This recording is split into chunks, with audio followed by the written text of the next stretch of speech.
শাকিব খানের পরবর্তী সিনেমার বাজেট ১৫ কোটি।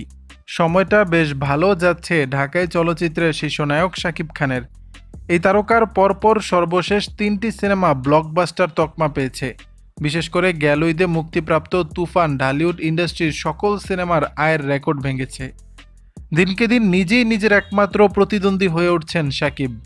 ঢালিউডেও তার সাথে টক্কর দেওয়ার মতো কেউ নেই। এমন অবস্থায় আগামী দিনে নিজের কাজ নিয়ে আরও সচেতন হতে চান এই নায়ক। বেছে বেছে বছরে একটি দুটি সিনেমায় কাজ করতে চান তিনি। যারই ধারাবাহিকতায় চলতি বছর শাকিব খানের পরবর্তী সিনেমা হতে চলেছে বরবাদ, যেটি নির্মাণ করবেন নবাগত নির্মাতা মেহেদী হাসান হৃদয়। সিনেমায় নবাগত হলেও এই নির্মাতার হাতে শতাধিক নাটক। শাকিবকে নিয়েই পর্দায় অভিষেক হবে হৃদয়ের, যে কারণে আয়োজনেরও যেন কমতি রাখেননি। সংশ্লিষ্টদের তথ্যমতে বরবাদ সিনেমার বাজেট হতে চলেছে ১৫ কোটি টাকা, যেটা বাংলাদেশের যে কোনো সিনেমা তৈরির ক্ষেত্রে রেকর্ড। জানা যায় বরবাদের ৮০% শুটিং হবে দেশের বাইরে।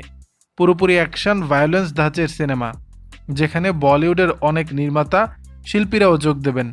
শাকিব খানের বিপরীতে এই সিনেমায় অভিনয় করতে পারেন কলকাতার অভিনেত্রী ইধিকা পাল, যার সঙ্গে প্রিয়তমা সিনেমা করেছিলেন নায়ক।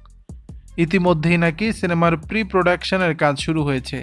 নির্মাতা লোকেশন রেকি করতে দেশের বাইরে আছেন, সেখান থেকেই শাকিবের সঙ্গে সর্বক্ষণ যোগাযোগ রাখছেন। দর্শক, বিষয়টি নিয়ে আপনাদের মতামত জানাবেন নিচের কমেন্ট বক্সে।